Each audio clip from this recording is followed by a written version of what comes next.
The tree had been there for as long as anyone could remember. Wide branches stretching up toward the blue sky as it towered, watching over the lush verdure that stretched toward the horizons.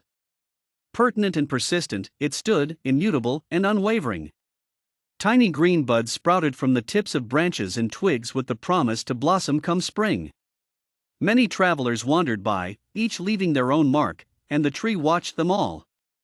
It didn't remember the name of the man that was the first to find it, a day, long, long ago. The man had arrived on horseback, a wide-brimmed hat blocking his physiognomy. "This is the spot," he pronounced to his companion, a grizzled black dog. "This is where we will stop." And the tree watched as he built a cabin there, staying through the winters as he grew older. It looked on as the man left one day, coming back with a beautiful dark-haired woman, leading her by the hand into the cabin. Carriages pulled in as a nearby town was built, the surrounding area bustling with activity, and the tree watched it all with pride. It saw the girls in green satin dresses and the boys wearing muddy overalls as they ran toward the man. The man smiled despite his age, his wrinkled face beaming as he embraced the children. The tree watched as the man stayed up late, face gleaming in the candlelight as he wrote, quill scratching on parchment late into the night. His wife would come and stand by his shoulder until one day she didn't. After, the crevices on the man's face deepened, a darkness in his eyes, until he didn't come back either. In the winter, the brown branches were bare. Surrounding trees fell to the violent snowstorms and winds, but the tree stood strong even as the wind lashed through its branches, howling and screaming. Winter was a time of desolation, where nothing green grew, where the rabbits and the chipmunks burrowed beneath the ground, hiding from the Brummel nights. The occasional chickadee called in the distance, but other than that, the air was silent during those desolate gray mornings. At night, the sky opened and wept biting rain as the wind cried, and the tree endured it all. It remembered the wars that it had seen, the ones fought around its base, long ago. The injured soldier had crawled toward the trunk, seeing some relief from the bitter wind that blew. His teeth chattered, his fingers turning blue as he clutched the wound in his stomach, the scarlet blood that froze against his red uniform as he collapsed against the roots of the tree. The tree had tried to protect him, to shelter him from the weather, but to no avail. It still remembered how the soldier was found the next morning, now a frozen cadaver, so young, too young to die, his face almost peaceful as he lay there in the blood-spotted snow.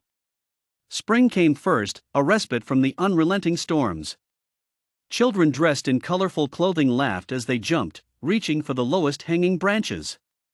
But it would be several more years until they were able to grasp them and climb. Still they tried, legs kicking, arms flailing as they scraped down loose bits of bark that tumbled onto the grass below. Their fingers were sticky from melted red candy, and they caused a raucous noise that startled even the most curious of birds and mammals. But the tree didn't mind.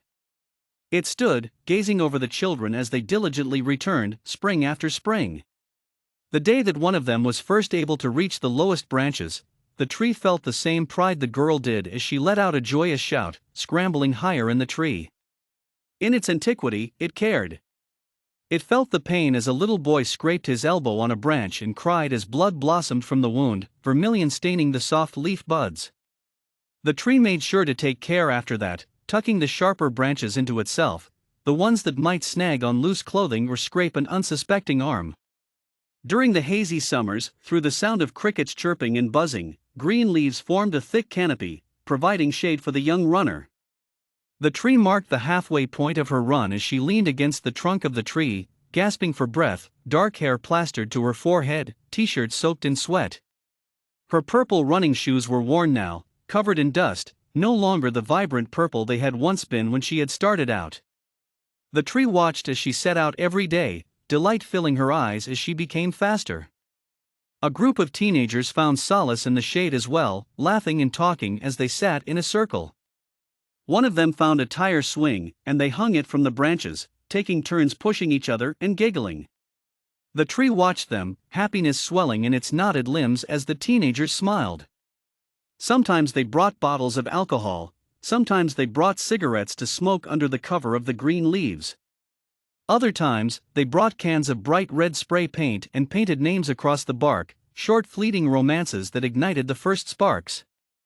The tree disapproved yet looked on them with a certain fondness. It would be the last time they would come here, even though they hadn't found it too long ago. Like the young birds who took their first flight, a daring leap, from the nests in the tree's upper branches, these teenagers would soon leave, ready to venture into a new and astounding future. Red and orange marked the start of fall as the man trekked his way up from the surrounding forests. The air was crisp yet still warm, a hint of the coming cold in the wind.